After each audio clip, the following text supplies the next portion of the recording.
जय अहोई अष्टमी मैया। अहोई अष्टमी की पूजा में अहोई अष्टमी की व्रत कथा जरूर सुनी जाती है। इसके बिना अहोई अष्टमी का पूजन अधूरा माना जाता है। तो आइए सुनते हैं अहोई अष्टमी व्रत की कथा।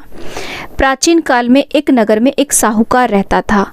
उसके 7 लड़के, 7 बहुएं तथा एक कन्या थी। दीपावली से पहले घर को लीपने के लिए कार्तिक बदी आठे को 7 बहुएं अपनी इकलौती ननद के साथ जंगल में मिट्टी खोदने गई। खदान में जहां वे मिट्टी खोद रही थी वहीं स्याऊ माता की मांद थी।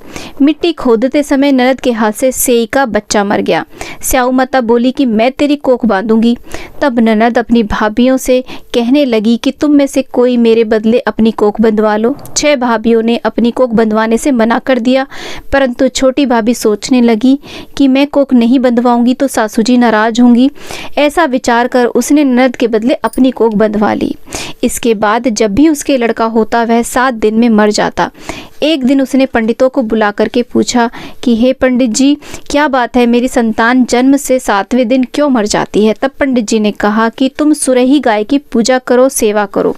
सुरही गाय स्याऊ माता की सहेली है, वह तेरी कोख छोड़े तब तेरा बच्चा जिएगा। इसके बाद वह छोटी बहू चुपचाप सुबह सुबह उठ करके सुरही गाय के पास साफ सफाई आदि कर आती।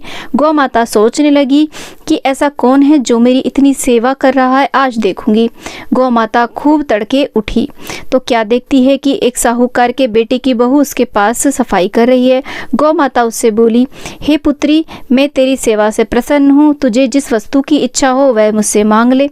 तब साहूकार की बहू ने कहा, हे माँ, आपकी सहेली स्याऊ माता ने मेरी कोख बांध रखी है, आप उससे मेरी कोख छुड़वा दो। गौ माता ने कहा, ऐसा ही होगा। तब गौ माता 7 समुंदर पार अपनी सहेली के पास उसको लेकर के चली।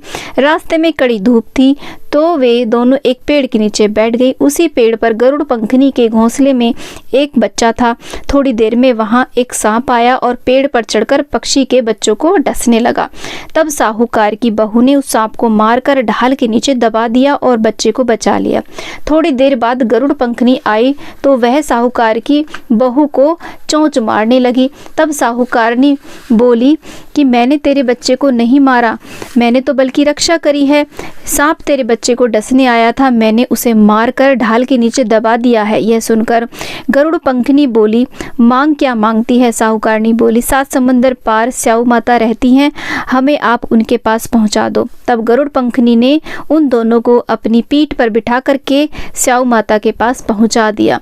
स्याऊ माता उन्हें देख करके बोली कि आ बहन, बहुत दिनों बाद आई है। फिर कहने लगी, बहन, मेरे सिर में बहुत सारी जूं पड़ गई हैं।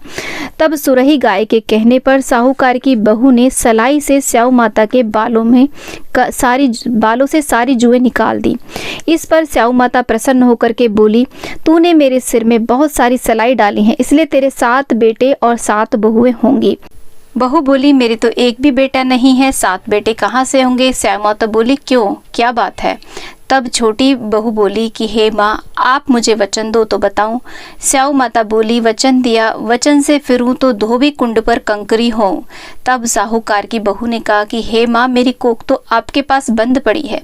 यह सुन स्याऊ माता बोली, तूने तो मुझे ठग लिया, मैं तेरी कोख खोलती तो नहीं, परंतु अब खोलनी पड़ेगी। जा, तेरे घर तुझे 7 बेटे और 7 बहुएं मिलेंगी, तू जाकर उजमन करियो, 7 अहोई बना करके 7 कढ़ाई करियो। साहूकार की बहू लौट कर घर आई तो वहां क्या देखती है कि 7 बेटे और 7 बहुएं बैठी हैं। वह खुश हो गई।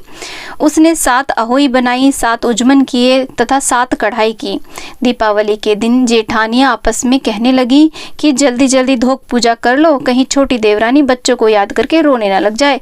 थोड़ी देर में उन्होंने अपने बच्चों से कहा कि अपनी चाची के घर जाकर देखो तो आज वो अभी तक रोई क्यों नहीं। बच्चों ने आकर कहा कि चाची तो हो ही मान रही है, खूब उजमन हो रहा है। यह सुनते ही जेठानियां दौड़ी दौड़ी उसके घर गई और जाकर कहने लगी कि तूने कोख कैसे छुड़ाई? वह बोली, तुमने तो कोख बंधाई नहीं थी तो मैंने कोख बंधा ली। अब स्याऊ माता की कृपा करके मेरी कोख खोल दी है और मेरे 7 पुत्र और साथ में 7 बहुएं भी मुझे लौटा दी हैं। हे स्याऊ माता, आपने अपनी कृपा से, दया से जैसे उस साहूकार की बहू की कोख खोली उसी प्रकार से हमारी भी खोलियो, सबकी खोलियो। कहानी कहते सुनते हुंकारा भरने वाली सबकी कोख खोलियो, सब पर अपनी कृपा बनाए रखियो। जय अहोई अष्टमी मैया। इसके साथ में गणेश जी यानी कि विनायक जी की कहानी भी सुनी जाती है। तो गणेश जी की कहानी। एक अंधी गरीब बुढ़िया थी, उसके एक लड़का और लड़के की बहू भी थी। वह बुढ़िया रोजाना गणेश जी की पूजा किया करती थी। गणेश जी उस बुढ़िया से कहते कि बुढ़िया माँ, तू जो चाहे सो मांग ले। बुढ़िया कहती कि मुझे तो मांगना ही नहीं आता, कैसे और क्या मांगूं। तब गणेश जी कहते कि वह अपने बेटे बहू से पूछकर मांग ले। एक दिन बुढ़िया ने बेटे से कहा कि गणेश जी कहते हैं कि तू कुछ मांग ले। बेटे ने कहा धन मांग ले। बहू से पूछा तो बहू ने कहा नाती पोते मांग ले। तब बुढ़िया ने सोचा कि ये तो सब अपने अपने मतलब की बात कर रहे हैं, तो इसलिए बुढ़िया पड़ोसन से पूछा। पड़ोसन ने कहा बुढ़िया तू तो थोड़े दिन ही जिएगी, क्यों तू धन मांगे, क्यों तू नाती पोते मांगे, तू तो अपनी आंखें मांग ले जिससे तेरी बाकी की ज़िंदगी आराम से कट जाए। उस बुढ़िया ने पड़ोसन की बात भी न मानी और घर आकर के सोचने लगी कि जिसमें बेटा बहू राजी हो वह मांग लूँ और अपने मतलब की भी चीज़ मांग लूँ। जब दूसरे दिन गणेश जी आए तो बोले हे बुढ़िया जो चाहे सो मांग ले।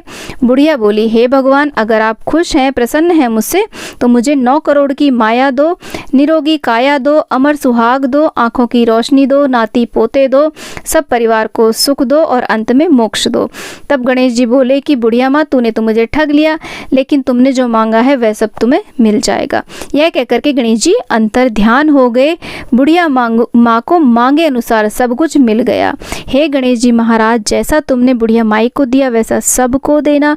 कहानी कहते सुनते हुंकारा भरते सबको देना। जय गणेश भगवान।